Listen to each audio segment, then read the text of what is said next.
Fisabilillahi Umar. Umatku yang paling mengasihi umatku yang lain, dari umatku yang paling mengasihi umatku secara global adalah Abu Bakar, dan yang paling tegas dalam menerima dan menerapkan agama Allah adalah Umar. Dalam beliau tadi dikatakan umatku yang paling sayang kepada umatku adalah Abu Bakar, dan yang paling keras dalam agama Allah adalah Umar. Ini sebuah fadilah, maksudnya tegas, halal halal, haram haram, gitu kan? Dan tidak ada toleransi. Hukum bagi Umar tidak ada main-main. Nanti akan kita lihat bagaimana kisah pada saat jadi khalifah dan bagaimana dia menghukum gubernurnya yang coba membangun rumah ya dari uang-uang yang diambil dari masyarakat. Kemudian Nabi SAW juga bersabda, fadilah yang lain adalah menunjuk Abu Bakar dan Umar di depan para sahabat, dan ini dinukil oleh Abdullah ibn Khantab radhiyallahu anhu, dan ini ya disebutkan diriwayatkan oleh Imam Tirmidzi dalam kitab Manaqib dan disahihkan oleh Syekh Albani. Kata Nabi SAW, hadani sam' wal basar. Dua orang ini Abu Bakar dan Umar adalah perumpamaan penglihatan dan pendengaran bagi umatku. Artinya posisi mereka luar biasa. Kita tahu mata dan pendengaran ini dua-duanya posisinya sangat berpengaruh dalam kehidupan kita. Orang biar lumpuh kalau matanya masih bisa melihat, telinganya masih bisa mendengar, itu sebuah fadilah. Ya, dibandingkan kalau dia buta walaupun semua tangannya utuh, kakinya utuh, tetap sulit, nggak bisa melihat. Atau dia tuli, nggak bisa mendengar, nggak tahu apa yang dijadikan target. Beda. Mata dan pendengaran punya posisi dalam tubuh kita. Maka Nabi SAW menunjuk Abu Bakar Umar sambil berkata, ini keduanya adalah perumpamaan penglihatan dan pendengaran bagi umatku. Nabi SAW juga pernah bersabda di dalam hadis yang lain riwayat Tirmidzi juga, saya tidak tahu, kata Nabi SAW, berapa lama lagi saya hidup di antara kalian. Kalau saya meninggal tiba-tiba, maka jadikanlah dua orang ini sebagai tauladan setelahku. Teladani dua orang ini. Lalu beliau menunjuk kepada Abu Bakar dan Umar. Ini berarti fadilah-fadilah yang tersembunyi atau yang tersirat maksud saya dari Nabi SAW. Nabi SAW juga menyampaikan berita gembira fadilah kepada Umar bahwa dia penghuni surga. Sebagaimana hadis yang masyhur yang kita sudah tahu sama-sama tentunya, ini hadis riwayat Tirmidzi. Ya, Nabi SAW menyebutkan 10 orang yang masuk surga. Kata Nabi SAW, Abu Bakar di surga, Umar di surga, Uthman di surga, Ali di surga, Talha di surga, Zubair di surga, Abdurrahman ibn Auf di surga, Sa'ad ibn Abu Waqqas di surga, Sa'id ibn Zaid di surga, dan Abu Ubaidah bin Jarrah di surga. 10 orang yang masuk surga. Maka di sini masuk Umar radhiyallahu anhum. Kemudian juga dikatakan di dalam hadis yang lain, diriwayatkan oleh Imam Tirmidzi juga dan disahihkan oleh Az-Zahabi juga Al-Hakim, sepakat masalah itu, bahwasanya Nabi SAW pernah menunjuk akan masuk hari ini dari pintu masjid ini ahli surga. Maka masuklah Abu Bakar. Kemudian Nabi SAW mengatakan lagi akan masuk setelah dia penghuni surga. Lalu masuklah Umar bin Khattab radhiyallahu anhu. Nabi SAW juga bersabda dalam hadis yang lain, ini fadilah yang sangat banyak, riwayat Tirmidzi juga dan disahihkan oleh Ibnu Hibban dalam Sahih Jami'. Kata Nabi SAW, aku diperlihatkan masuk ke dalam surga, dan aku melihat sebuah istana yang dihiasi dengan emas. Maka aku berkata kepada Jibril, milik siapa istana ini? Maka Jibril berkata, ini milik seorang anak muda dari Quraisy. Kata Nabi SAW, aku pun mengira itu adalah aku, karena anak muda dari Quraisy. Maka aku berkata, siapakah dia? Jibril berkata, Umar bin Khattab. Ini berarti fadilah Umar. Umar sudah memiliki surga sementara dia masih hidup di dunia. Kemudian dalam hadis yang lain, kata Nabi SAW, sementara saya lagi tidur, dan ini hadis diriwayatkan oleh Imam Muslim, sementara saya tidur, Imam Bukhari dan Imam Muslim, maka diperlihatkan kepada saya surga. Lalu saya melihat seorang wanita sedang berwudu di samping istana itu, lagi berwudu. Maka saya berkata, milik siapa istana ini? Kepada Jibril. Jibril berkata, milik Umar. Maka aku pun segera mengalihkan pandangan mataku, karena aku khawatir, karena aku mengingat cemburunya Umar. Jadi Umar sangat cemburu, besar sekali cemburuannya terhadap keluarganya, istrinya. Allah memang perintahkan untuk jaga gitu. Maka saya pun mengalihkan pandangan saya. Waktu Umar dengar, Umar pun menangis sambil berkata, ya Rasulullah, apakah layak saya bercemburu dengan anda atau merasa cemburu dengan anda? Ya, jadi ini juga sebuah fadilah. Umar bin Khattab punya iman yang tidak terhitung, saudaraku. Keyakinannya kepada Allah Subhanahu Wa Taala. Dan ini dikatakan oleh Nabi SAW dalam banyak hadis. Di antaranya Abdullah bin Hisham berkata, ia berkata, kami bersama Nabi SAW sedang menggandeng tangan Umar. Umar berkata kepada Nabi SAW, wahai Rasulullah, sungguh engkau lebih aku cintai dari apapun kecuali diriku sendiri. Kata Nabi SAW, demi zat yang di ubun-ubunku di tangannya, tidak bisa hai Umar sampai engkau mencintai aku melebihi dirimu sendiri. Artinya sampai semua yang aku perintahkan walaupun kau tidak senang, kau terima. Maka Umar bin Khattab sekejap pada saat itu langsung mengatakan, sekarang ya Rasulullah, aku mencintai anda melebihi diriku sendiri. Maka Nabi SAW mengatakan, sekarang wahai Umar. Kemudian dalam hadis yang lain, Umar bin Khattab, ini kedudukan masalah imannya Umar ya, bagaimana Umar dengan imannya. Umar bin Khattab pernah berkata, ini sebagian ahli hadis mengatakan pada saat di atas mimbar, ada yang lain mengatakan pada saat di majelisnya. Dia berkata, man qalla haya'uhu qalla wara'uhu, wa man qalla wara'uhu mata qalbuh. Ini disebutkan di dalam kitab Makarimul Akhlaq punyanya Ibnu Abi Dunya dengan sanad yang sahih. Dikatakan siapa yang sedikit rasa malunya, kata Umar, sedikit pula kebersihan hatinya. Dan siapa yang sedikit kebersihan hatinya, niscaya hatinya akan mati. Niscaya hatinya akan mati. Jadi bagaimana Umar bin Khattab selalu menjaga hatinya dalam keimanan supaya memang terjaga dengan amal soleh, jadi tidak rusak. Kemudian dalam hadis yang atau riwayat yang lain, Umar bin Khattab berkata, man istahya istaghfa, wa man istaghfa ittaqa, wa man ittaqa wuqiya. Barang siapa yang merasa malu dengan Allah SWT, dia akan bersembunyi atau menyembunyikan amalnya. Barang siapa yang bersembunyi, menyembunyikan amal solehnya, dia akan bertakwa, pasti dia akan patuh pada Allah. Dan barang siapa yang bertakwa, dia pasti akan dilindungi oleh Allah Subhanahu wa ta'ala. Umar bin Khattab pernah dimimpi oleh Nabi SAW memiliki kedudukan yang tinggi dalam agama ini, terutama dalam masalah ilmunya. Dalam hadis yang sahih riwayat Bukhari dan Imam Muslim, juga Imam Tirmidzi menyebutkannya, Nabi SAW bersabda, saya langsung baca terjemahannya saja. Di dalam mimpi aku melihat orang-orang dihadapkan kepadaku dan mereka memakai pakaian. Di antara pakaian itu ada yang sampai di dada, ada yang pakaiannya sampai kurang lebih dari itu ke lehernya. Lalu Umar dihadapkan kepadaku sementara dia seret pakaiannya yang panjang. Lalu para sahabat mengatakan, apa yang anda takwilkan ya Rasulullah? Kata beliau, agama atau ilmu. Umar bin Khattab memiliki agama yang sangat luar biasa gitu, ilmunya sangat luas. Berhubungan dengan masalah ilmu dan fikih Umar, cukup banyak contoh-contoh diangkat oleh beliau di sini. Di antaranya adalah beliau mengatakan, atau kata Nabi SAW, aku bermimpi di dalam hadis riwayat Bukhari, Muslim dan Tirmidzi, minum susu sampai aku melihat hilangnya dahaga keluar dari kukuku atau kuku-kukuku. Kemudian aku memberikannya kepada Umar. Maka mereka para sahabat bersabda, apa takwilnya ya Rasulullah? Kata Nabi SAW, ilmu. Artinya Umar bin Khattab akan memiliki ilmu yang sangat luas berhubungan dengan agama ini. Dan ada riwayat lain, pada saat Umar bin Khattab menjadi khalifah, sempat ada orang-orang Yahudi datang kepada Nabi Umar bin Khattab dan berkata, wahai Amirul Mukminin, orang Yahudi berkata, kalau ada satu ayat dalam kitab kalian Al-Quran, kalau turun pada kami orang Yahudi, pasti kami jadikan hari turunnya itu hari raya. Maka kata Umar, ayat yang mana hai Yahudi? Kata Yahudi, al-yawma akmaltu lakum dinakum. Kalau ayat itu turun pada kami akan jadikan hari raya. Kata Umar bin Khattab, kami tidak akan jadikan hari raya, tapi saya betul-betul mengetahui di mana ayat itu turun, kapan turun kepada Nabi SAW, gitu kan? Dan siapa saja yang hadir pada saat itu. Maka Nabi Umar bin Khattab mengatakan turun di haji Nabi SAW, di hari Jumat, tepatnya turun pada Nabi SAW di Arafah pada saat itu. Dan pada saat itu kami sedang wukuf bersama Nabi SAW. Umar bin Khattab pernah punya wasiat, dinukil oleh penulis buku, yang sangat mulia untuk para pemimpin, orang-orang yang mau memimpin. Beliau sering mengatakan, tafakkahu qabla an tusawwadu. Beliau mengatakan yang artinya, hendaklah kalian bertafakkuh, mendalami ilmu agama sebelum kalian memimpin. Dan ini kalimat yang jarang sekali ditangkap oleh banyak pemimpin-pemimpin kita sekarang. Mereka menganggap menjadi pemimpin tidak perlu lagi belajar. Malu, aib kalau ada seorang presiden dulu dalam majelis ilmu ulama. Padahal di zaman Nabi SAW, di zaman para sahabat, yang itu tidak malu bagi mereka untuk bergabung dalam majelis ilmu kalau memang ada orang yang lebih pintar dari mereka.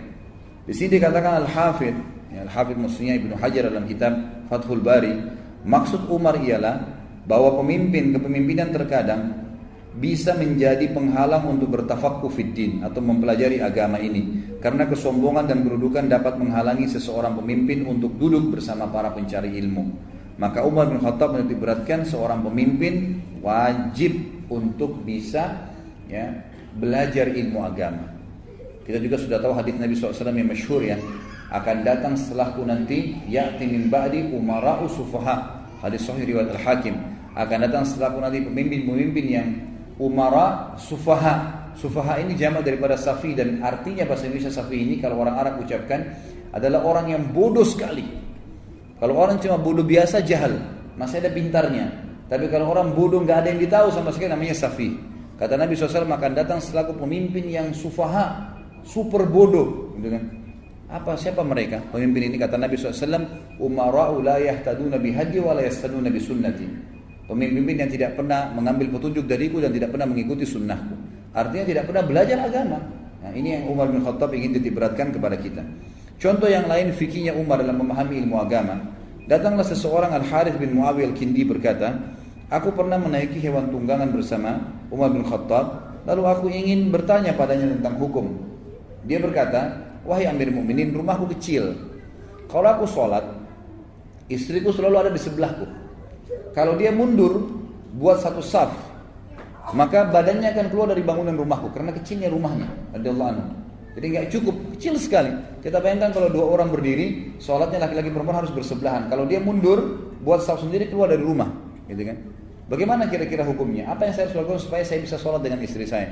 Kata Umar bin Khattab, kalau engkau menjadikan kain saja antara kau dengan istrimu, kemudian dia sholat di sebelahmu, maka sudah sah, nggak ada masalah. Dan ini juga sebuah pelajaran ulama fikih mengambil hukum, kalau tempat itu sangat sempit, tidak bisa perempuan berada di saf belakang, maka boleh dia berada di sebelah laki-laki tapi dipisahkan dengan hijab. Kemudian juga dinukil dalam kisah yang lain, Abdurrahman bin Abi Abdul Qari rahimahullah, seorang ulama tabi'in berkata, ini kisah tentang sholat tarawih ya. Dikatakan tentu ini riwayat-riwayat semua ada footnote-nya kalau yang pegang bukunya ya. Kalau yang belum memiliki buku bisa didapatkan di depan. Maka dia berkata, di zaman Umar bin Khattab ya, jadi khalifah, di masjid Nabi terpencarlah orang sholat di malam Ramadan. Ada yang sholat berjamaah, ada yang sholat sendiri. Maka Umar bin Khattab pun keluar dan berkata, menurutku seandainya aku mengumpulkan mereka di belakang satu imam, niscaya ini hal yang lebih baik. Dan ini tentunya diriwayatkan ya, oleh Imam Bukhari dalam kitab As-Sahih. Kemudian Umar bertekad untuk mengumpulkan mereka di belakang Ubay bin Ka'ab, sahabat Nabi yang paling pintar bacaannya waktu itu Al-Quran. Kemudian aku pun keluar di malam yang lain sementara orang-orang sholat di belakang imam mereka. Umar berkata, sebaik-baik bid'ah adalah ini. Dan orang-orang yang tidur tidak ikut sholat pada saat itu, tetapi menundanya hingga akhir malam lebih baik daripada dia ikut sholat. Maksudnya adalah orang yang sholat di akhir malam lebih baik daripada awal malam. Hadis ini sebagaimana saya katakan diriwayatkan Imam Bukhari. Dan sedikit saya ingin diberatkan, banyak orang yang melakukan perbuatan bid'ah sekarang, mereka mengambil dari perkataan Umar bin Khattab ini. Mereka mengatakan, Umar sendiri bilang, ni'ma bid'ah hadihi, sebaik-baik bid'ah yang ini, gitu kan? Padahal di sini ulama hadis mengatakan Umar bin Khattab adalah orang yang paling tegas dengan masalah bid'ah. Ya, dan beliau di sini mengucapkan kata-kata bid'ah. Sebaik-baik bid'ah ini adalah perbuatan yang saya lakukan ini memang sholat berjamaah tidak dilakukan oleh Nabi SAW sampai akhir Ramadan, gitu kan? Tapi Nabi SAW pernah berjamaah dengan para sahabatnya. Maka beliau mengatakan kalau ini dianggap bid'ah, maka ini sebaik-baik bid'ah, gitu kan? Padahal sebenarnya itu bukan bid'ah yang beliau maksudkan, karena beliau bukan mengarang-arang. Makanya di sini dinukil oleh Al-Hafidh ya, Ibnu Hajar dalam Sahih Bukhari, beliau mengatakan Ibnu Tin dan selainnya berkata, Umar mengambil kesimpulan demikian dari persetujuan Nabi SAW terhadap orang-orang yang bermakmum kepada beliau untuk beberapa malam. Sekalipun Nabi SAW tidak menyukai hal itu untuk mereka, namun hal itu karena kekhawatiran beliau terhadap diwajibkannya sholat malam atas mereka. Ketika Nabi SAW sudah wafat, kekhawatiran itu tidak terwujud. Maka pada saat Umar bin Khattab memilih hal itu karena perbedaan menyebabkan perpecahan kalimat. Maka Umar bin Khattab pun melakukannya bukan perbuatan baru, tapi perbuatan yang pernah dilakukan oleh Nabi SAW sebelumnya. Jadi ini bukan bid'ah, dan ulama sepakat mengatakan orang kalau faham bahasa Arab, maka yang dimaksud dengan nikmah bid'ah adalah bid'ah secara etimologi, secara bahasa. Artinya perbuatan baru yang sekarang dikerjakan tapi memang sudah ada dasarnya dari Nabi SAW. Bukan tidak ada dasarnya, ada dasarnya.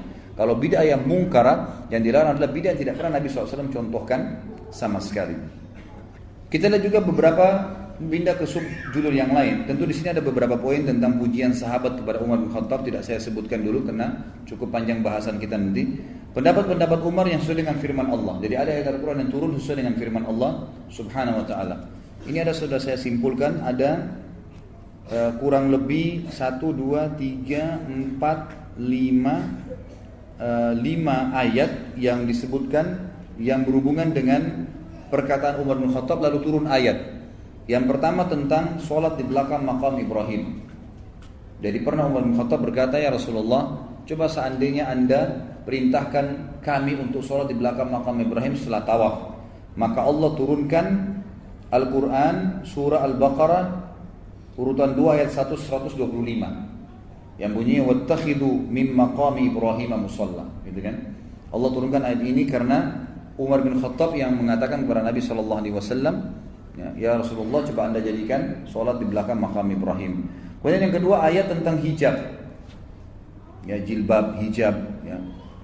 Ini pernah berkata, wahai Rasulullah, seandainya engkau memerintahkan istri-istrimu untuk berhijab, karena yang berbicara dengan mereka itu adalah orang baik dan orang fajir, maka turunlah ayat hijab. Dan yang hijab turunnya Al-Ahzab urutan 33 ayat 53 tentang Allah SWT menyuruh Nabi kita Muhammad SAW meletakkan hijab antara sahabat-sahabat yang bertanya kepada istri-istri, ya, Nabi SAW dengan istri-istri beliau sendiri. Jadi disuruh ditaruh hijab di antara mereka. Kemudian yang ketiga adalah at-talaq, ya, perceraian, masalah perceraian untuk istri-istri Nabi SAW disebutkan dalam surat Tahrim urutan 66 ayat 5. Ini turun juga karena perkataan Umar bin Khattab. Jadi Umar bin Khattab pernah berkata kepada istri-istri Nabi pada saat lagi berkumpul karena cemburu dengan beliau, gitu kan. Maka Umar bin Khattab berkata, hati-hatilah, karena jika Nabi menceraikan kalian semua, bisa saja Rabb-nya Allah memberikan ganti kepadanya dengan istri-istri yang lebih baik daripada kalian. Maka turunlah ayat firman Allah Subhanahu wa taala At-Tahrim urutan 66 ayat 5 tadi. Kemudian juga pernah turun ayat sesuai dengan pendapat Umar bin Khattab dalam tawanan Badr. Tawanan Badr. Jadi waktu Nabi SAW menawan tawanan Badr, kurang lebih ada 60 orang kalau tidak salah tawanan Badr, waktu 60 atau 70 orang. Maka Nabi SAW bermusyawarah dengan Abu Bakar, Umar dan beberapa sahabat-sahabat Nabi yang lain, mengatakan kira-kira bagaimana? Apa pendapat kalian? Gitu kan? Maka berkatalah Abu Bakar, ya Rasulullah, mereka keluarga kita, sepupu dan kerabat kita, maafkan aja, baru kita mengambil dari mereka tebusan. Lalu pada saat itu Nabi SAW beralih ke Umar sambil berkata, wahai Umar, bagaimana pendapatmu? Kata Umar, demi Allah saya tidak sependapat dengan Abu Bakar, ya Rasulullah. Saya berpendapat agar Anda menyuruh kami memenggal leher mereka semua. 60 orang itu bunuh semua, ya Rasulullah. Anda datangkan kepada Ali, Aqil ini sepupunya, saudaranya Ali yang belum masuk Islam. Suruh Ali tebas lehernya. Datangkan kerabat terdekat saya, suruh saya tebas lehernya, ya Rasulullah. Datangkan kerabat terdekatnya Abu Bakar, suruh tebas lehernya. Nabi SAW mengatakan, kenapa? Kenapa harus dibunuh tawanan-tawanan Badar? Kata Umar, ya Rasulullah, mereka adalah pejuang-pejuang kafir. Mereka keluar dari Mekah memang untuk menyerang Islam. Ini bukan tawanan biasa, tawanan perang. Memang, dan mereka ini baru pertama kali menghadapi peperangan dengan kaum muslimin. Perlu kita masukkan rasa takut dalam hati mereka, dan Allah tidak melarang kita membunuh orang kafir yang berperang. Maka waktu itu Nabi SAW lebih cenderung dengan pendapatnya Umar, pendapatnya Abu Bakar untuk memaafkan dan mengambil tebusan. Keesokan paginya, ini terjadi malam-malam nih, habis sholat isya musyawarah. Subuh, menjelang subuh, Umar bin Khattab bercerita, dia bilang saya datang ke masjid, lalu saya temukan Nabi SAW dengan Abu Bakar lagi nangis. Lalu saya berkata, apa yang membuat kalian berdua menangis? Ceritakan kepada saya supaya saya bisa ikut menangis, gitu kan? Karena ini nggak mungkin Nabi sama Abu Bakar nangis kecuali masalah penting, gitu kan? Lalu Nabi SAW mengatakan kalimat yang masyhur. Kalau yang pegang buku bisa dilihat di paragraf terakhir di halaman 221. Kalimat yang luar biasa nih, di mana Nabi SAW mengatakan, aku menangis karena menerima tebusan dari tawanan yang diusulkan oleh kawan-kawanmu. Azab telah Allah perlihatkan, ditampakkan kepadaku lebih dekat daripada pohon ini. Ditunjuk sebuah pohon. Rasulullah SAW menunjuk sebuah pohon, dan Allah SWT menurunkan, maka nali nabiin an yakuna lahu asra hatta yudkhina fil ard. Tidaklah pantas bagi seorang nabi mempunyai tawanan. Tidak perlu ada tawanan, tidak perlu ada tebusan.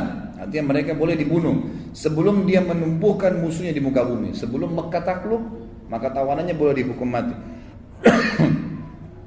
Sampai firman Allah SWT, fakulu mimma ghanimtum halalan thayyibah, dan makanlah dari sebagian harta rampasan perang yang telah kalian peroleh dengan cara yang baik. Sebagaimana dijelaskan surah Al-Anfal ayat 67 sampai 69. Umar bin Khattab berkata, ketika Abdullah bin Ubay, ini kejadian yang lain nih, ya, sebab atau ayat turun yang lain berhubungan dengan Umar bin Khattab, turun ayat dengan pendapatnya, mensolati munafik.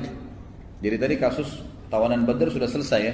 Tidak jadi nggak jadi Nabi SAW membunuh mereka karena memang sudah terlanjur ada keputusan. Tapi Nabi SAW sempat diperlihatkan azab karena malah ya tidak membunuh tawanan Badar tadi.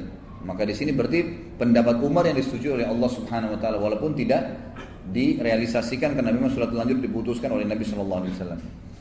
Kemudian yang selanjutnya adalah kejadian tentang dilarangnya sholat di belakang jenazah atau mensolati jenazah munafikin. Ini terjadi waktu ya, Abdullah ibn Ubaidillah bin Salul mati, pimpinan orang munafik di Madinah. Nabi SAW karena sayangnya dengan umatnya tetap mensolatinya. Pada saat disolati oleh Nabi SAW, Umar bin Khattab bilang, saya nggak tahu kenapa tiba-tiba saya datang lalu mengatakan kepada Rasulullah, ya Rasulullah, ini munafik, jangan disolatin. Kata Nabi SAW, wahai Umar. Lalu sambil menghalang jalannya Nabi ini, Umar bin Khattab jalan. Jangan ya Rasulullah. Ya, Umar bin Khattab pun nanti setelah ini mengatakan, saya tidak tahu kenapa saya lakukan itu. Lalu Nabi SAW mengatakan, Umar, minggirlah dari jalanku. Biarkan saya sholatin dia. Karena Allah Tuhanku memberikan pilihan. Kau beristighfar untuk mereka atau tidak istighfar. Maka saya mau beristighfar, walaupun sampai 70 kali. Gitu kan? Lalu Umar bin Khattab mengatakan, ya Rasulullah, jangan. Dalam beberapa riwayat dikatakan Umar bin Khattab sempat memegang pundak Nabi SAW sampai mengatakan, ya Rasulullah, munafik, tinggalin, jangan sholatin. Gitu kan? Lalu Nabi SAW ternyata sholatin. Nah, merasa kesian dengan Abdullah bin Ubay bin Salul, ini pimpinan munafikin.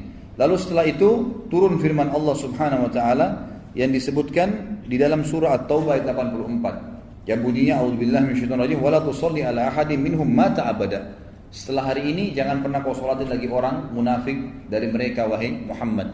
Ternyata Umar bin Khattab berkata, saya terus terang tidak tahu kenapa waktu itu saya begitu berani dengan Nabi SAW sampai menahannya.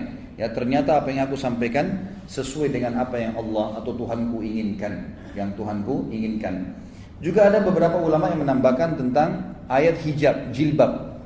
Itu juga turun karena Umar bin Khattab. Ayat tentang pengharaman khamr turun juga karena Umar bin Khattab. Jadi pernah Umar bin Khattab melihat beberapa sahabat waktu turun firman Allah Subhanahu Wa Taala, a'udzu billahi minasyaitonir rajim, ya ayyuhalladzina amanu la taqrabus salata wa antum sukara hatta ta'lamu ma taquluna wala junuban illa abiri sabilin hatta tagtasilu. Al-ayah. Kurang lebih terjemahnya begini, hai orang yang beriman, jangan kalian sholat sementara kalian mabuk, gitu kan? Sampai kalian tahu apa yang kalian ucapkan, dan jangan juga orang-orang yang junub sampai dia mandi, ya kalau dia mau sholat atau dia mau ibadah. Maka pada saat itu, ikhwan dan akhwat sekalian, Umar bin Khattab merasa terganggu karena ada sahabat yang sholat sambil mabuk, nggak tahu apa yang diucapin, gitu kan? Kadang-kadang juga ada yang mabuk kemudian duduk sebentar depan masjid, sadarin dirinya kemudian baru masuk masjid sholat. Maka Umar bin Khattab berkata, ya Allah, haramkan minuman ini buat kami, haramkan, ya. Maka Allah SWT turunkan surah Al-Ma'idah ayat 90 sampai 91. Tentu ini tidak ditulis dalam buku ini ya, ini saya tambahkan. Jadi itu juga disebutkan oleh para ulama bahwasanya turun Al-Maidah ayat 90 tentang masalah pengharaman khamar. Sungguhnya khamar, judi, mengundi nasib dengan dengan anak panah adalah perbuatan syaitan. Jauhilah, tinggalkanlah. Apakah kalian akan meninggalkannya? Apakah kalian berhenti? Fahal antum muntahun? Hal antum muntahun? Apakah kalian akan berhenti? Maka semua sahabat mengatakan intahina.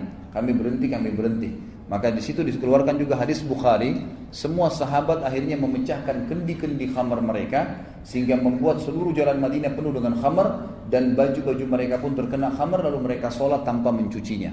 Dari hadis ini juga dikeluarkan sebuah hukum bahwasanya alkohol sifatnya najisnya maknawi, secara makna, enggak najis total gitu ya. Cuma najis di zatnya tapi tidak najis, tidak menajiskan gitu kan. Sama dengan kotoran hewan yang dimakan dagingnya. Pada saat keinjak kotoran ayam, disebutkan dalam hadis Bukhari tidak membatalkan.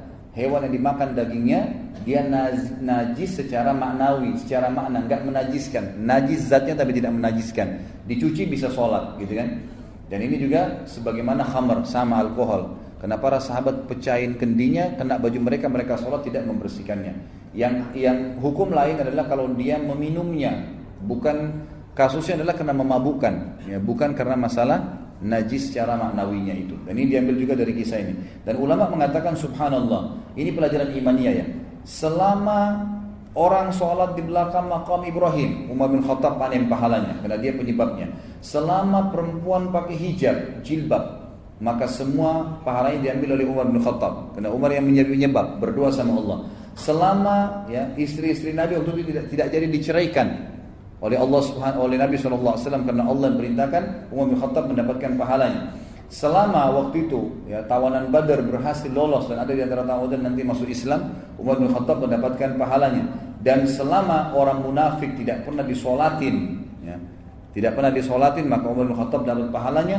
Dan juga selama ya tadi yang terakhir yang saya sampaikan, selama khamr diharamkan dan tidak ada yang minum, maka Umar bin Khattab memanen pahalanya karena justru dia berdoa kepada Allah Subhanahu wa taala.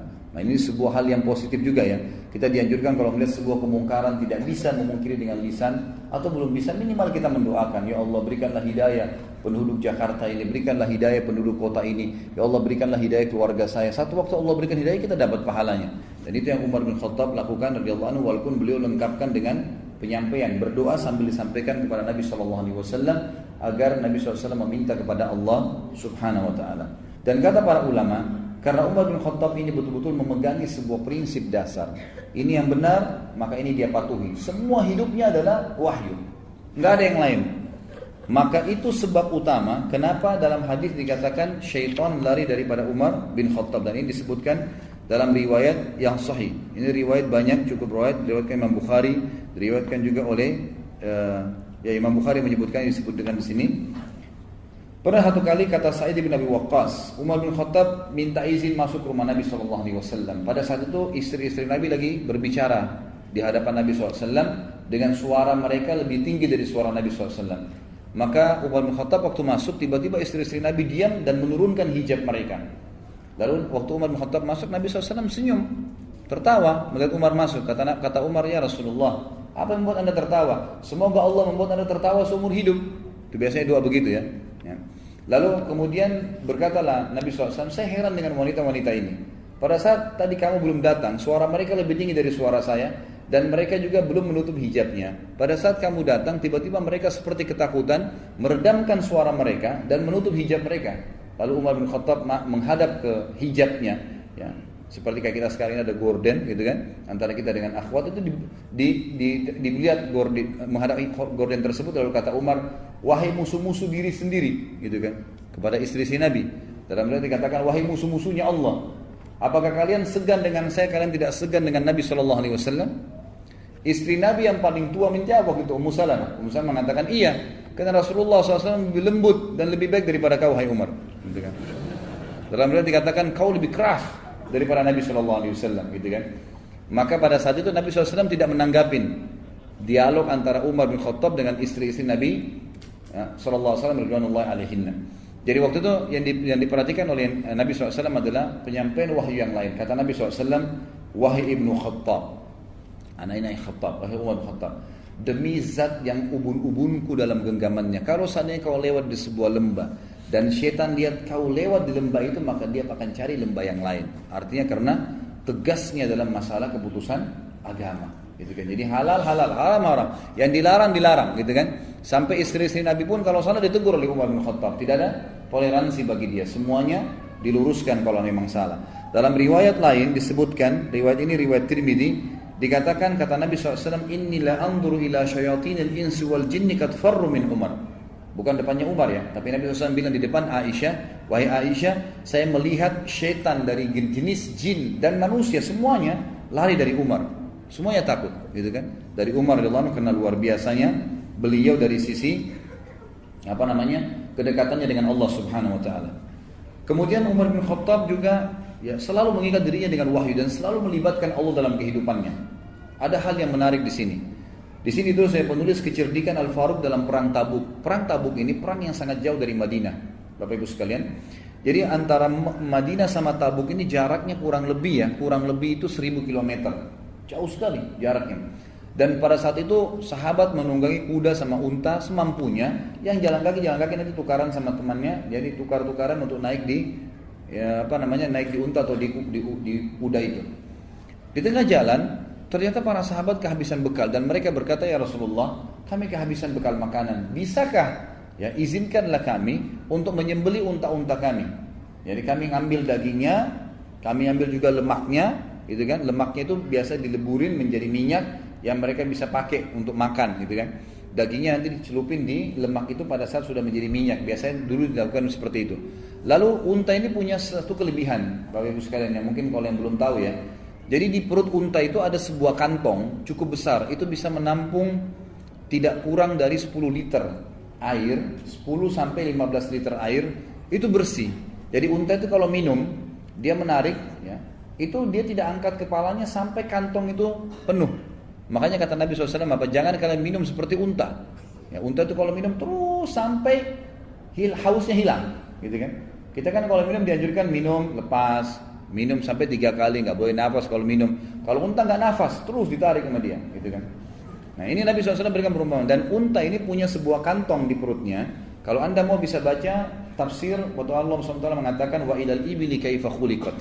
Coba lihat bagaimana unta kami ciptakan. Ada 9 kelebihan unta. Di antaranya adalah di perutnya ada kantong yang kalau dia minum air, di kantong itu tertampung tidak kurang dari 10 sampai 15 liter, sama 1 galon kita sekarang yang besar tuh, 10 liter air yang masuk di situ. Dan itu tidak tercemar dengan apapun. Pada saat unta berjalan di padang pasir dan dia haus, dengan sistem yang Allah ciptakan di tubuhnya, air itu bisa ditarik sama dia, membasahi tenggorokannya, kemudian masuk kembali, gitu. Makanya unta ini sering dipakai di zaman dulu dalam peperangan dan perjalanan jauh, karena kalau disembeli dagingnya bisa dimakan, air di kantongnya bisa diminum, gitu kan. Sahabat-sahabat mengatakan, ya Rasulullah, izinkan kami sembeli unta-unta kami jadikan sebagai bekal, airnya kami minum, lemaknya kami jadikan minyak, gitu kan. Lalu Nabi SAW mengatakan, lakukanlah. Umar bin Khattab waktu itu hadir di situ.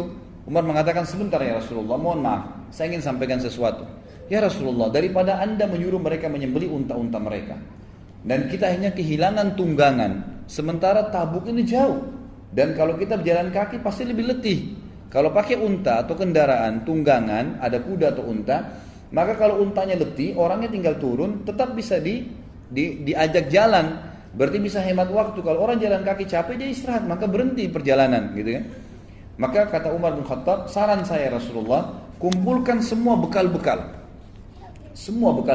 sahabat ini, kumpulkan bekal-bekal kami, lalu berdoalah kepada Allah agar Allah Subhanahu wa taala memberkahi bekal ini.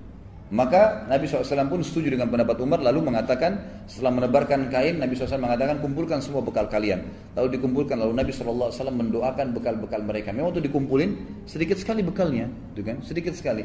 Maka kata Nabi SAW, ya Allah berkahilah bekal-bekal kami ini. Lalu Nabi SAW mengatakan, masukkan ke kantong-kantong kalian. Setelah mereka masukkan, subhanallah, yang punya sepotong roti, yang punya cuma sepotong daging, yang punya cuma sekendi air, itu mereka masukkan kembali ke kantong-kantong mereka, sampai pulang dari perang Tabuk pun itu masih utuh karena diberkahi oleh Allah Subhanahu wa taala. Dan ulama mengatakan kekuatan Umar di sini nih, beliau selalu melibatkan Allah dalam segala kehidupannya, luar biasa gitu. Jadi selalu daripada habisin, lebih baik berdoa. Dan ini juga saya ingin beratkan jemaah sekalian, banyak orang di antara kita menjadikan hubungannya dengan Tuhannya Allah Subhanahu wa taala itu nomor 30. Misal dia lagi mau berobat sakit, banyak orang di antara kita, dia pergi ke dokter berobat, sakit. Dia tahu dia punya Tuhan Allah Subhanahu wa taala. Yang ciptakan dia Allah, ciptakan penyakit Allah, ciptakan kesembuhannya Allah. Tapi dia enggak minta kepada Allah. Dia ke dokter, "Dok, saya sakit ini." Konsultasi, langsung gitu kan. Kemudian setelah itu dia minum obat. Pada saat tidak sembuh kan juga enggak kembali kepada Allah. Kembali ke dokter, "Dok, kenapa saya belum sembuh, Dok? Resep apa lagi?" dan seterusnya. Konsultasi dari dokter ke dokter, pindah beberapa dokter. Orang yang seperti ini Allah akan biarkan sesuai dengan ikhtiar manusianya gitu kan. Mestinya kata para ulama, diambil pelajaran dari Umar bin Khattab, libatkan Allah dari awal, nanti Allah akan mudahkan itu manusia atau obat atau makanan jadi solusinya. Misal sebelum berobat mengatakan ya Allah sembuhin saya, maka pasti Allah akan mudahkan nanti konsultasi dokternya cocok, resepnya cocok, dengan sekali saja sudah cukup. Disinilah kelebihan Umar bin Khattab radhiyallahu anhu. Beliau selalu libatkan Allah dulu di awal, baru kemudian beliau berikhtiar secara manusia. Di sini ditulis lagi judul yang lain, mohon maaf, kata Nabi SAW waktu melihat itu, jadi Allah berkahi makanan tadi, beliau mengatakan, Asyhadu an la ilaha illallah wa anna Muhammad Rasulullah. Beliau syahadat sendiri. Lalu beliau mengatakan, tidak ada seorang hamba pun yang mengucapkan kalimat syahadat ini dengan tulus, lalu tidak ada keraguan sedikit pun dalam hatinya, kecuali pasti masuk surga. Dijamin masuk surga. Ini hadis disebutkan, ya, diriwayatkan oleh Imam Bukhari dan juga Imam Muslim, serta ada beberapa ya yang lainnya meriwayatkan, tapi ini disebutkan Imam Bukhari dan Imam Muslim. Umar bin Khattab memiliki kepribadian yang sangat kokoh dan juga ya kesegangan orang-orang pada beliau. Jadi saking kuatnya pribadi beliau, gitu kan. Beliau kalau bicara itu pasti yang bermanfaat. Beliau kalau menegur pasti memang karena kesalahan.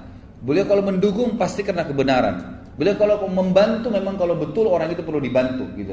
Jadi beliau betul-betul tepat, ya, dan itu semua wahyu dari patokannya, tidak pernah yang lain. Beliau pernah saking pribadinya sangat kuat, gitu, sampai orang banyak segan dengan beliau. Ibnu Abbas pernah berkata, dan ini dinukil juga dalam riwayat-riwayat yang sahih, diantaranya riwayat Imam Bukhari. Disebutkan bahwasanya beliau, Ibnu Abbas ini adalah dikenal dengan ulamanya sahabat. Karena Nabi SAW pernah mendoakan Ibnu Abbas, gitu kan, mengatakan hibr hadil ummah, maksudnya lautannya umat ini. Mau tanya apapun Ibnu Abbas tahu. Tapi Ibnu Abbas ini bilang, pernah saya punya semua permasalahan, saya tidak tahu, belum tahu pasti. Dan waktu itu Umar jadi khalifah, ingin bertanya sama Umar tapi segan. Sampai satu waktu saya dalam perjalanan bersama Umar lalu berkata, wahai Amir Mu'minin, saya ingin bertanya sesuatu tapi saya segan dengan anda. Bisakah saya bertanya? Kata Umar, silahkan. Gitu kan? Kata Ibnu Abbas, siapakah dua istri Nabi yang sempat membuat Nabi gundah, ya, dalam satu keadaan sampai akhirnya Nabi hampir menceraikan mereka? Kata Umar bin Khattab, Hafsah dan Aisyah. Hafsah ini anaknya beliau, gitu kan?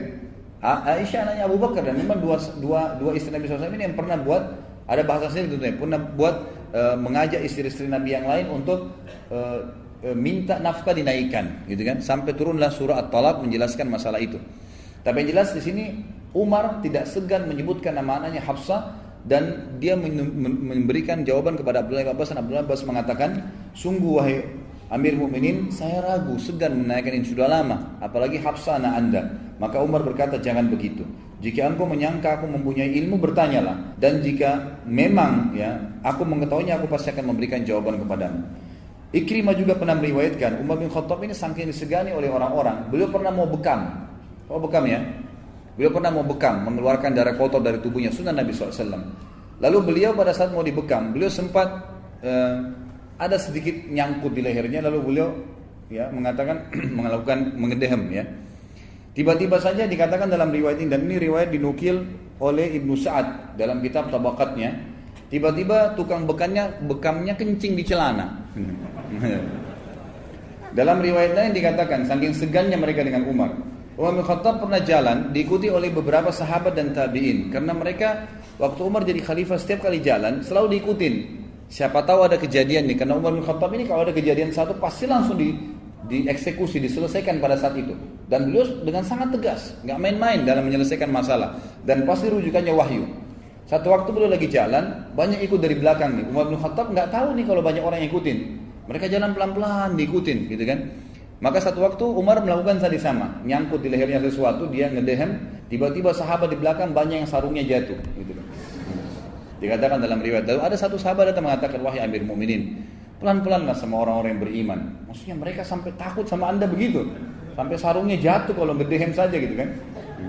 Maka kata Umar bin Khattab, apakah mereka takut waktu melihat saya karena Allah? Maksudnya karena melihat saya patuh sama Allah? Sahabat ini bilang, iya Amir Mu'minin. Kata Umar, biar mereka takut. Kalau karena Allah mereka takut, dan lihat orang beriman itu takut melanggar, biarin aja, nggak apa-apa.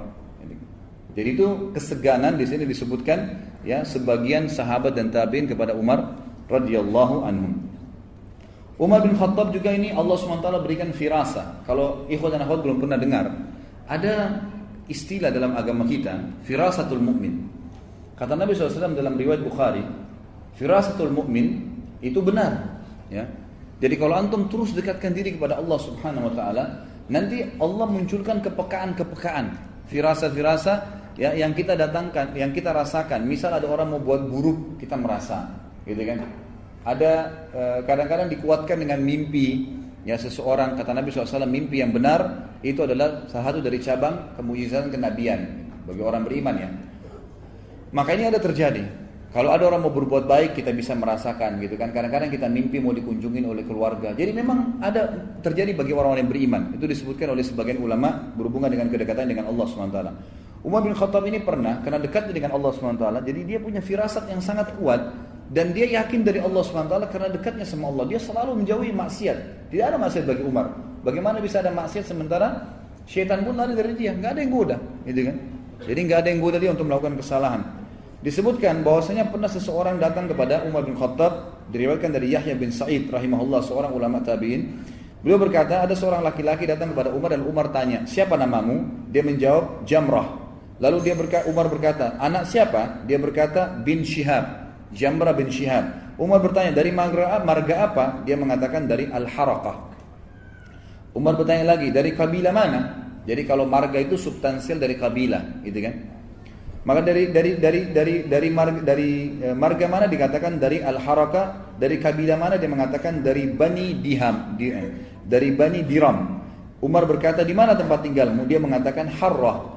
Lalu Umar berkata, di sebelah mana? Dia mengatakan Zatul Lazzah, ya. Lalu Umar berkata, selamatkan keluargamu karena desamu lagi kebakaran. Lalu orang itu pun pulang dan dia menemukan seperti apa yang dikatakan oleh Umar bin Khattab radhiyallahu anhu. Jadi seperti itu, sampai pada tingkat dia feelingnya dia itu sampai menunjukkan sesuatu yang benar terjadi. Kemudian juga Imam Az-Zahabi menukil kepada kita dalam riwayat yang sahih, disebutkan dalam Syiar Alam Nubala. Ini buku rujukan 43 jilid, semuanya berhubungan dengan biografi para orang-orang saleh dulu. Ada seseorang, kalau ikhwah dan akhwat pernah dengar namanya Al-Aswadul Unsi. Ini dulu bersamaan dengan Musailam Al-Kadzab. Dua orang yang bersamaan di akhir hidup Nabi SAW mengaku sebagai Nabi. Aswadul Unsi ini pernah berhadapan dengan, dia mengaku Nabi. Bukan cuma mengaku Nabi, dia kufur memang gitu kan. Dia berhadapan dengan seorang ulama tabi'in yang mulia bernama Abu Muslim Al-Khawlani. Muslim Al-Khawlani ini terkenal sekali dengan kesolehannya. Dia beriman pada Nabi SAW di masa Nabi masih hidup tapi belum sempat lihat Nabi. Jadi dia dikalungkan kalangan tabi'in. Waktu itu Aswad al-Unsi ini membakar sebuah api besar untuk membakar Abu Muslim Al-Khawlani. Terkenal sekali kisahnya. Abu Muslim Al-Khawlani ini coba dimasukkan ke dalam api oleh Aswad al-Unsi dan tidak berhasil. Waktu didorong ke dalam api, ternyata dipadamkan api, tidak terbakar Abu Muslim Al-Khawlani. Sampai ulama mengatakan ada satu nabi dan satu orang soleh yang tidak dibakar api karena berimannya kepada Allah. Itulah Ibrahim alaihissalam nabi dan Abu Muslim Khawlani dari kalangan orang biasa. Dan ini dari tabi'in. Abu Muslim Khawlani waktu dibakar tidak bisa oleh Aswad al-Unsi. Penasehatnya bilang, penasehat Aswad al-Unsi ini, kalau kau tidak keluarkan Abu Muslim dari Yaman, waktu itu di Yaman ya, maka dia akan merusak pengikutmu. Maka Al-Aswad al-Unsi mengatakan, saya mengaku kalah hai Abu Muslim, tapi keluarlah dari negeriku, dari Yaman. Al-Aswad al-Unsi menuju ke Madinah. Waktu itu kebetulan baru saja Nabi SAW meninggal. Abu Muslim Al-Khawlani ini niatnya ingin bertemu dengan Nabi SAW, mau menjadi sahabat gitu kan. Pas tiba di Madinah, ternyata baru saja dimakamkan Nabi SAW, baru selesai mati, berarti tidak sempat ketemu dengan Nabi SAW. Waktu dia sholat di masjid, Umar bin Khattab melihat dia. Dan kisahnya Abu Muslim Al-Khawlani sudah sampai ke Madinah nih. Ada seorang yang beriman dibakar oleh Al-Aswad al-Unsi, tidak terbakar, gitu kan? Terkenal, tapi orang tidak ada foto, nggak ada yang kenal pada saat itu. Abu Muslim Al-Khawlani datang mengikat untanya di Masjid Nabawi, langsung masuk sholat. Ya, begitu dia sholat, sebelum dia tanya tentang Nabi SAW, Umar bin Khattab memandang dia lalu berkata, mungkin ini orangnya dari Yaman. Padahal ini kejadian baru terjadi di Yaman.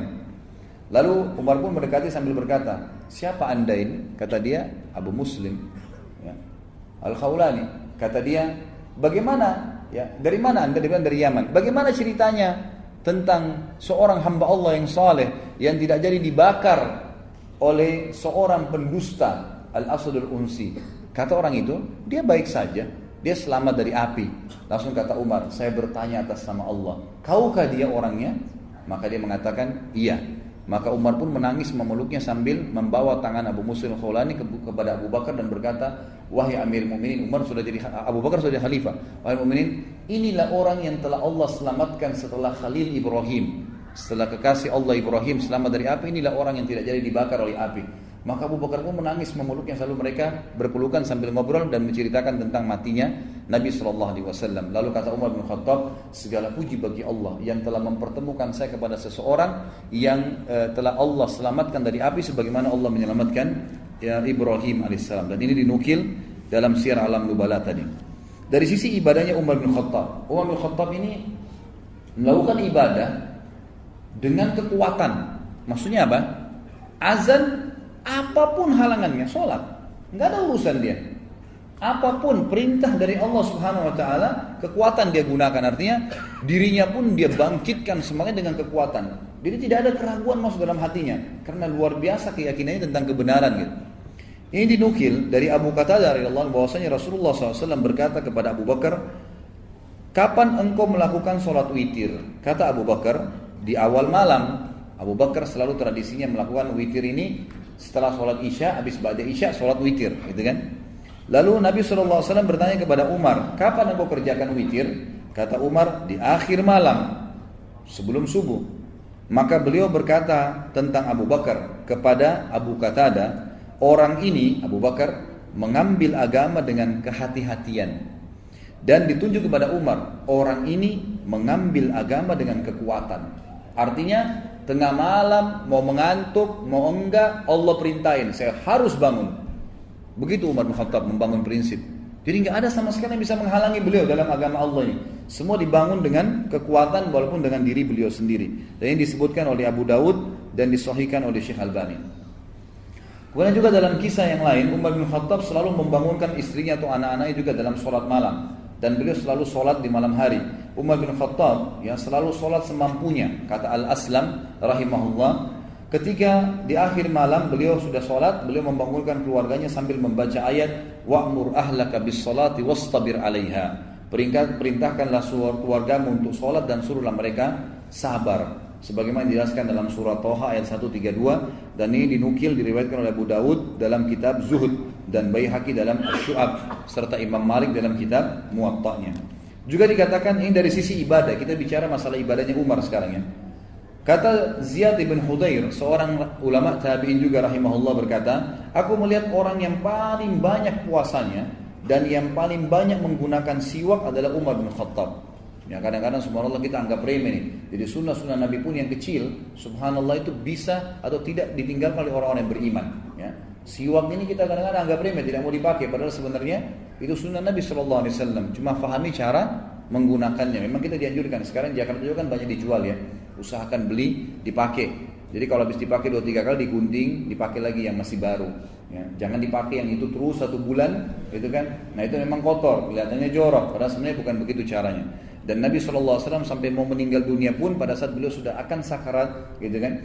Aisyah berkata, aku menyandarkan Nabi SAW di dadaku dan wajahnya sudah pucat. Lalu masuklah adikku, saudaraku Abdurrahman bin Abi Bakar, sedang memegang siwak. Maka Nabi SAW memberikan isyarat seakan-akan menginginkan siwak itu. Maka aku pun mengambil dan melunakkannya untuk beliau. Kemudian beliau menggunakan pada saat sebelum wafat. Nabi SAW paling gemar dengan siwak. Bahkan ada sebuah kisah, saya sedikit keluar dari kisah ini. Ada pasukan muslimin, ya, tapi ini saya juga tidak teringat sekarang di zaman siapa ya, khalifah siapa. Tapi jelas di zaman kerajaan Abbasiyah. Sebelum pasukan itu menyerang sebuah wilayah Romawi waktu itu, ya, di wilayah Bizantium, maka pimpinan perang berkata, kita bersiwak dulu. Habis sholat subuh, mereka nunggu sampai awal terbit matahari, waktu syuruk, kemudian mereka panglimanya mengatakan, kita sekarang bersiwak.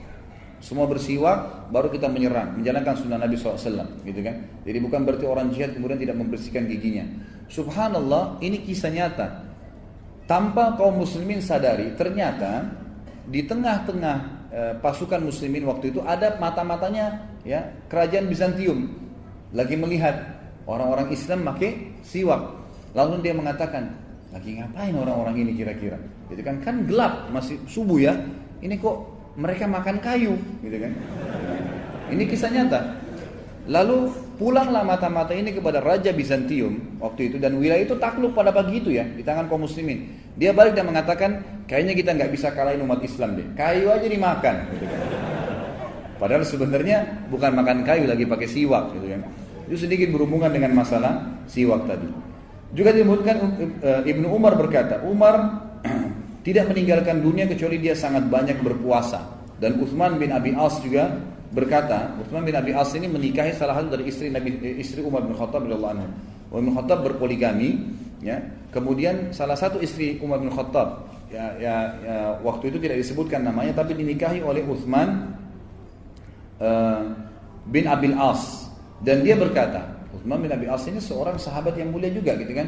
Dia mengatakan, aku tidak menikahi istri Umar ini untuk mengharapkan keturunan atau bahkan menikahi karena seorang wanita, mungkin karena syahwat. Tapi aku menikahi karena aku ingin mengetahui tentang malamnya Umar. Dan riwayat ini bersambung, di buku ini tidak disebutkan. Teman-teman kalau lihat ini di halaman 229, footnote nomor 89, saya sedang bahas itu ya. Maka riwayatnya berlanjut begini. Lalu dia bilang, istrinya Umar pun menceritakan kepada saya, Umar bin Khattab itu kalau mau tidur, kata Utsman bin Abi Asin radhiyallahu anhu ajma'in, kalau dia tidur di samping ranjangnya, di tempat tidurnya, dia meletakkan seember air yang dekat dengan tangannya. Jadi pada saat dia tidur, kemudian tangannya kesentuh air, dia bangun sholat, udah tidak tidur lagi sampai pagi. Begitu terus, itu salah satu yang dinukir kepada kita. Ibnu Katsir juga menyebutkan tentang malamnya Umar bin Khattab, dia mengerjakan sholat isya bersama orang-orang, lalu pulang dan mengerjakan sholat malam sampai fajar. Ya, sampai fajar. Jadi beliau Umar bin Khattab ini cirinya tidur pada saat ngantuk saja. Jadi malam itu jarang sekali tidur. Siang pun itu jarang juga tidur. Beliau kadang-kadang kalau ngantuk sekali baru tidur. Sampai dikatakan waktu ditanya kenapa anda lakukan ini, Umar bin Khattab mengatakan, kalau aku tidur di siang hari, aku akan menghilangkan kesempatan untuk mengurus ya rakyatku untuk jadi khalifah ya. Kemudian kalau aku tidur malam hari, aku menghilangkan urusan aku berkomunikasi dengan Tuhanku. Jadi luar biasa, dia tidur kapan dia ngantuk saja, gitu kan. Umar bin Khattab memberikan banyak pelajaran kepada kita dari sisi agama. Di antaranya adalah statement yang masyhur dari Umar bin Khattab agar orang-orang tidak kembali menyembah berhala. Disebutkan dalam hadis Bukhari dan juga Muslim, juga Imam Ahmad, Abu Dawud dan Tirmidzi. Juga selainnya menyebutkan dalam riwayat sahih ini, bahwasanya Umar bin Khattab pernah berdiri di depan Hajar Aswad, lalu dengan tegas menekankan kalimat, mengatakan, suaranya keras Umar bin Khattab, jahur, keras sekali. Dalam beberapa riwayat dikatakan Umar bin Khattab tinggi besar, sampai kalau duduk di atas kuda kakinya sampai di tanah, gitu kan. Lalu beliau berkata kepada Hajar Aswad, berdiri di musim haji pada saat itu, kemudian teriak dengan suara keras mengatakan, inni la'alamu annaka hajar. Saya sungguh betul-betul tahu kau adalah batu saja. La tadur wa la tanfa. Kau tidak bisa memberikan manfaat dan tidak bisa menyusahkanku. Atau terbalik ya, tidak bisa menyusahkanku dan tidak bisa memberikan manfaat kepadaku. Walaula anni ra'aitu Rasulullah sallallahu alaihi wasallam yukabbiduka ma qabbaltuka. Kalau bukan karena saya melihat Nabi SAW menciummu, saya tidak akan menciummu. Sebagian ulama menanggapi, di antaranya Nafi', seorang ulama tabi'in, bekas budaknya Abdullah bin Umar radhiyallahu anhu, seorang ulama tabi'in masyhur. Dia mengatakan pada saat itu ya, orang-orang banyak mendatangi pohon yang digunakan untuk membaiat Nabi SAW di Baiatir Ridwan ya. Itu di perang Hunain ya. Pada saat peperangan dulu pasukan muslimin sempat berpencar. Kemudian datanglah Nabi SAW berdiri di bawah sebuah pohon, kemudian dibaiat pada saat itu. Ada juga yang mengatakan yang maksudnya baiat pada saat baiat Nabi SAW ya, baiat ya di Mekah gitu kan. Tapi intinya ini adalah sebuah baiat pohon yang pernah Nabi SAW berdiri, kemudian disitulah ya orang-orang berkumpul pada saat itu. Lalu orang-orang banyak mendatangi tempat tersebut dan mereka sholat di sana. Maka sampai berita kepada Umar, maka Umar menyuruh agar menebang pohon tersebut. Ditebang, karena memang itu bukan berarti harus dijadikan sunnah, kecuali Nabi SAW memerintahkannya. Dan ini sudah sering saya titik beratkan. Anda kalau pergi umrah, pergi haji, ingat Gua Hira itu adalah gua yang Nabi SAW datangin hanya sebelum diturunkannya wahyu. Setelah turun wahyu Iqra bismi rabbikal ladzi khalaq yang pertama, sampai Nabi SAW meninggal, enggak pernah beliau datang lagi di Gua Hira. Enggak pernah datang di Gua Hira. Enggak pernah beliau khusus memerintahkan para sahabat datang. Sayangnya, jemaah haji dan jemaah umrah kita memaksakan diri ke sana. Bahkan yang paling ramai itu jemaah dari Asia, Indonesia, dan yang paling ramai juga adalah dari Pakistan. Dua ini rame-rame naik gunung, gitu kan. Ada yang jatuh sampai jatuh, ada yang meninggal. Padahal itu tidak perlu. Ada yang sholat di situ. Subhanallah. Ini yang Umar bin Khattab titik beratkan nih. Jangan semua bekas yang Nabi SAW pernah di situ, kemudian kita tiba-tiba langsung melakukan sholat atau ibadah. Ini salah. Saya pernah hadapin sendiri jemaah sekalian waktu lagi musim haji. Selesai sa'i, subhanallah, pas habis tahallul kepala, itu kan habis syukur rambut, di sebelah pintu Marwah itu ada perpustakaan. Di situ dulu, sekarang sudah dibongkar ya. Itu dulu tanahnya bekas rumahnya Nabi SAW yang Aminah melahirkan Nabi SAW di situ. Maka dikenal dengan rumah lahirnya Nabi SAW. Sama kerajaan selalu dibangun perpustakaan buku gitu kan. Sekarang sudah dibongkar. Nah, waktu saya lagi selesai sa'i sama teman-teman ya, dari Indonesia juga habis kami haji, kemudian keluar lewat situ. Subhanallah, ada orang-orang dari Pakistan waktu itu. Mohon maaf teman-teman yang dari Pakistan, bukan niat untuk menyalahkan, tapi waktu itu kebetulan gitu kan. Dari teman-teman dari Pakistan waktu itu lagi sholat, Ka'bah di sebelah kanan mereka. Mereka sholat menghadap ke perpustakaan itu, gitu kan. Lalu saya datang, saya bongkarin. Saya bahasa Arab, saya mengatakan, nah nggak bisa nih dalam bahasa Arab, nggak bisa, ini kiblat di sana kok, sholatnya di sini, ini bukan kiblat, gitu kan. Mereka nggak mau, gitu kan. Lalu kemudian saya ambil kain ihram saya tepuk-tepukin, gitu kan. Minimal ikutin cara Umar lah, gitu kan. Umar bin Khattab itu biasa bawa tongkat malah, gitu kan, dipukulin. Lalu saya pada saat gebukin, mungkin dia pikir saya ini pengurus kali, bubar akhirnya nggak jadi. Tapi sholatnya menghadap rumah itu, bayangkan kejahilannya, gitu kan. Nah tidak, bukan semua bekas yang Nabi SAW pernah ada di situ kemudian dijadikan tempat ibadah. Itu nggak boleh. Kemudian juga disebutkan dalam riwayat lain, Umar bin Khattab pernah selesai sholat, ya, kemudian orang-orang pada buru-buru semuanya sholat di sebuah tempat, gitu kan? Di sebuah tempat. Lalu berkatalah Umar bin Khattab, kenapa mereka? Ya, kenapa mereka keluar dan sholat lagi di sana? Kata orang-orang, sebagian sahabat bilang, itu dulu pernah Nabi sholat di situ waktu masih di Mekah. Maka para sahabat ingin mengerjakan sholat di situ. Kata Umar, janganlah kalian sholat di situ kecuali bertepatan memang waktu sholat dan ada masjid. Tapi secara khusus tidak boleh. Maka Umar pun radhiyallahu anhu menjelaskan masalah itu kalau tidak boleh orang masuk di situ atau mengerjakan sembarangan ibadah tadi. Kemudian juga Umar bin Khattab adalah orang yang sangat dermawan dan murah hati. Jadi bukan cuma Abu Bakar yang suka bersedekah, Umar pun suka bersedekah, dan banyak sekali ya dinukil dalam kisah-kisah tentang pengorbanan beliau radhiyallahu anhu. Di antaranya adalah hadis yang diriwayatkan oleh Imam Abu Daud bahwasanya Nabi SAW pernah memanggil untuk jihad, sedekah. Lalu Umar berkata, hari ini saya akan melakukan sedekah yang mengalahkan Abu Bakar. Karena selama ini Abu Bakar belum pernah saya kalahkan. Maka saya pun membawa setengah harta saya dan berkata, ya Rasulullah, ini setengah harta saya tinggalkan ya, atau saya sedekahkan untuk Allah dan